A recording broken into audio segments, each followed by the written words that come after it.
Bonjour, je suis Laléa Méry et aujourd'hui je voudrais vous parler des addictions encore une fois. J'ai déjà fait une vidéo concernant les addictions, mais comme c'est des choses que je rencontre de façon très régulière et on me pose des questions, j'ai pensé que c'était intéressant de vous transmettre quelques pensées par rapport à ça, concernant notamment ce que j'ai vu au cours de mes séances de clarification avec des personnes qui avaient ce problème.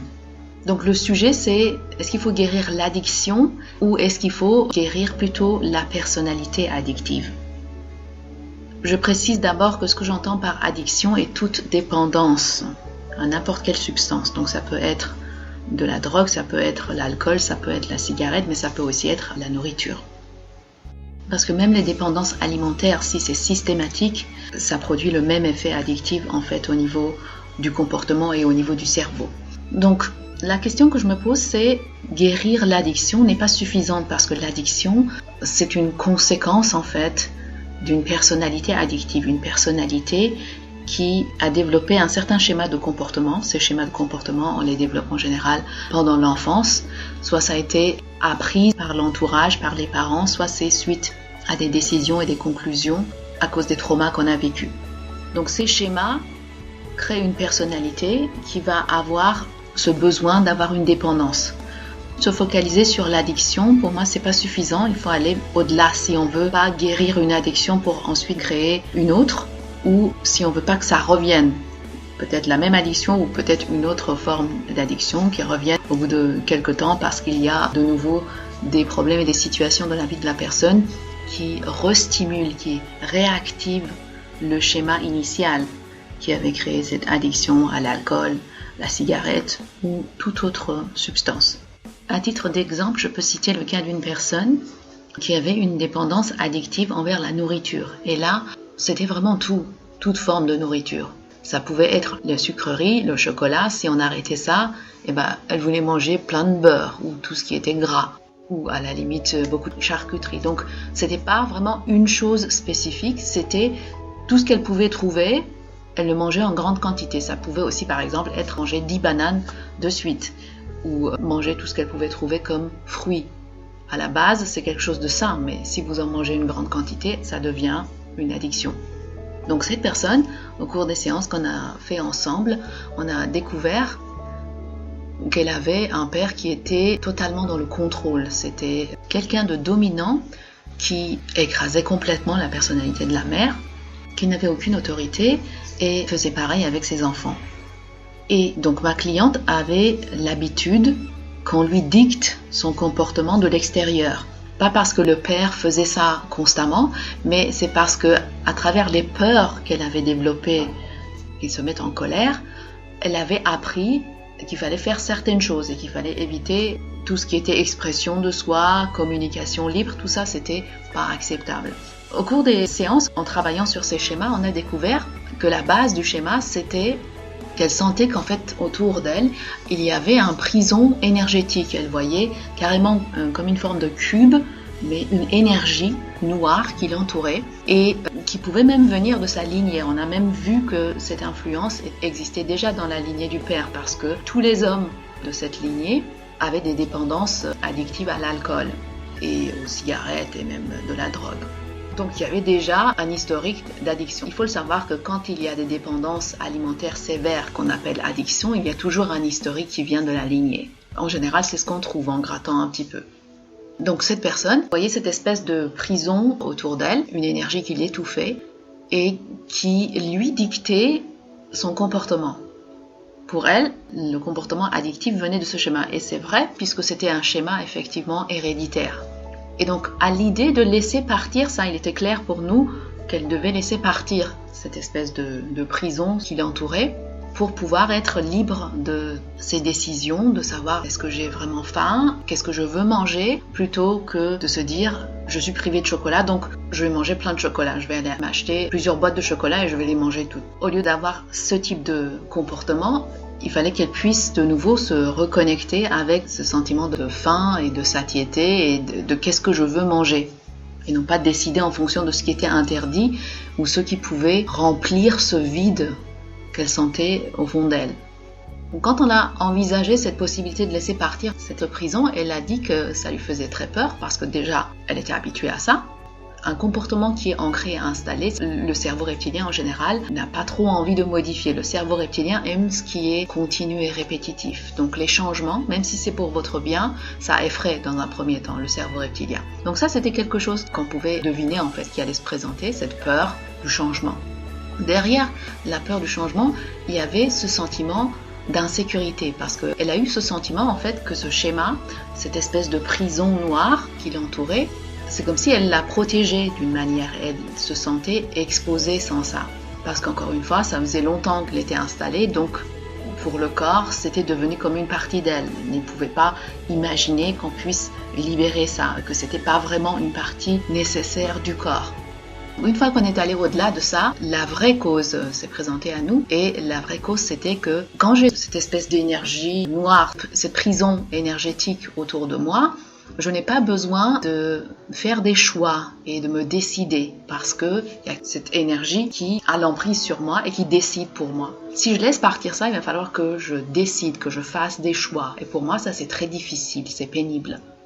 Et ça revenait encore à son enfance et au fait que le père avait tendance à se mettre en colère si on le faisait attendre, si dès qu'il demandait quelque chose, c'était pas fait dans l'instant. Et donc du coup, elle a développé ce sentiment que moi je peux pas prendre de décision, je peux pas choisir parce que pour ça j'ai besoin d'abord de pouvoir un peu réfléchir, voir qu'est-ce que je veux. Or si je prends ce temps-là, on va me gronder, donc c'est pas sécurisant pour moi de choisir et de me décider. Je préfère laisser des autres décider pour moi parce que émotionnellement, je me sens davantage en sécurité. Il faut comprendre que ces décisions arrivent pendant l'enfance. Donc, à ce moment-là, c'est le cerveau reptilien, c'est le corps, ou si vous voulez, le subconscient, qui, pour des raisons de survie, arrive à ces décisions et ces conclusions et met en place ces schémas. Le seul but, c'est de pouvoir survivre dans des environnements qui ne sont pas sécurisants, où il y a une menace à l'intégrité et la sécurité émotionnelle de la personne. Donc, face à un tel père, la solution que son corps avait trouvée, c'était laisse tomber la décision, laisse tomber les choix et écoute ce que dit ton papa, comme ça tu exécutes les ordres dès qu'il te donne des ordres et puis comme ça au moins il ne va pas te gronder et tu vas être un peu plus en sécurité. Donc il a fallu qu'on travaille sur ça, sur l'élimination de ce schéma, que prendre des décisions et faire des choix c'est difficile et c'est pénible et je pourrais même être pénalisée. Je pourrais être punie à cause de ça, puisqu'il y a des parties d'elle en fait qui étaient restées à cette période. Il a fallu faire comprendre à ces parties que ce temps est terminé. Ça, c'est aussi une autre spécificité du cerveau reptilien, c'est qu'il n'a pas de notion de temps. Donc, si vous avez été traumatisé dans votre passé, il y a des parties de vous, si vous n'avez toujours pas guéri ce trauma, et comment vous savez que vous n'avez pas guéri, si quand vous pensez, il y a encore quelque chose qui vous affecte. Ça montre qu'il y a encore quelque chose lié à ce trauma que vous devez guérir. Tant que vous n'avez pas guéri complètement ce trauma, pour être complètement libre de ça, quand vous y pensez que ça ne vous fasse aucun effet, il y a des parties de vous qui vivent encore à ce moment de trauma. Donc c'est comme si ces parties étaient piégées dans ce passé, dans ces traumas. Et donc si on tient compte de tous les traumas qu'on a pu avoir pendant notre enfance, il y a quand même une grande partie de notre conscience qui ne vit pas du tout dans le ici et maintenant, dans le moment présent et dans notre corps maintenant, tel que nous sommes, c'est-à-dire en tant qu'adulte qui a atteint un certain degré de liberté et d'autonomie par rapport à la personne qu'on était pendant l'enfance, où on était quand même dépendant des parents. Il fallait qu'on s'adapte à la situation. Donc, ce travail de guérison est nécessaire pour dissoudre le schéma. Et comment on peut dissoudre le schéma? C'est quand toutes les parties de vous reviennent dans le moment présent et quand vous repensez à cette situation, à ces événements, vous n'avez plus du tout d'attache émotionnelle. Émotionnellement, ça vous fait rien du tout.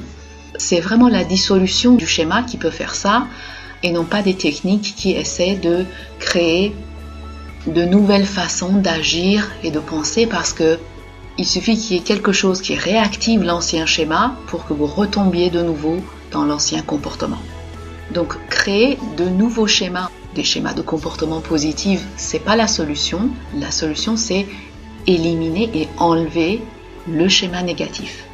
Ne pas le laisser toujours en place. Ce que je propose dans les séances de clarification et focusing vous permet de faire cela Et ce que je vous ai présenté aujourd'hui, c'est des choses que j'ai trouvées dans le traitement des addictions. Une autre chose que j'ai vue, et là, je l'ai vu beaucoup chez des gens qui avaient une dépendance à l'alcool ou des drogues comme par exemple le cannabis.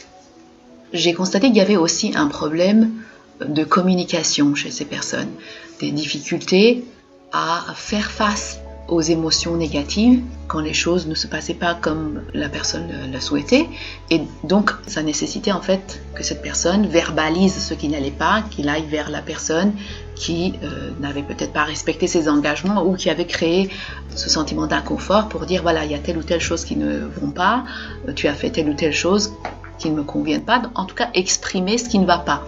Et chez ces personnes qui ont ce type de dépendance, j'ai vu très souvent qu'il n'y avait pas, cette capacité en fait n'existait pas et qu'il fallait la développer.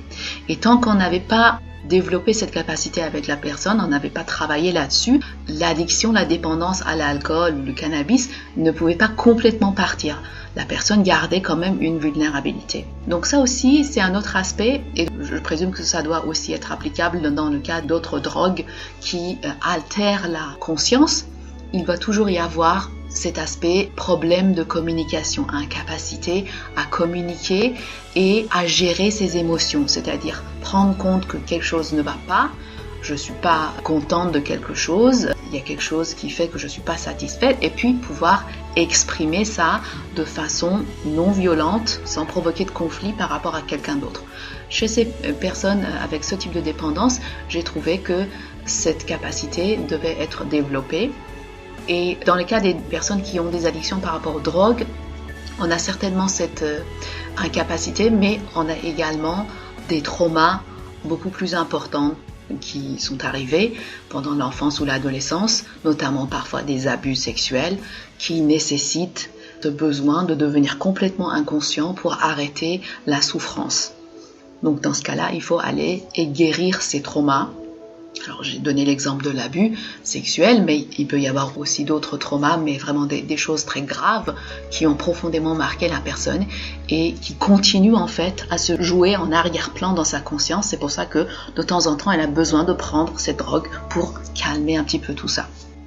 Voilà donc ce que je pense comme méthodologie à appliquer pour la guérison des addictions, pour pouvoir aider des personnes qui en souffrent à retrouver de nouveau une vie normale et de pouvoir véritablement guérir de la personnalité addictive en libérant les schémas négatifs de l'enfance qui ont provoqué ça.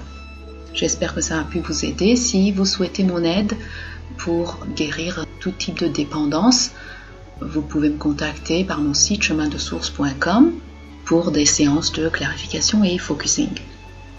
Je vous dis à très bientôt.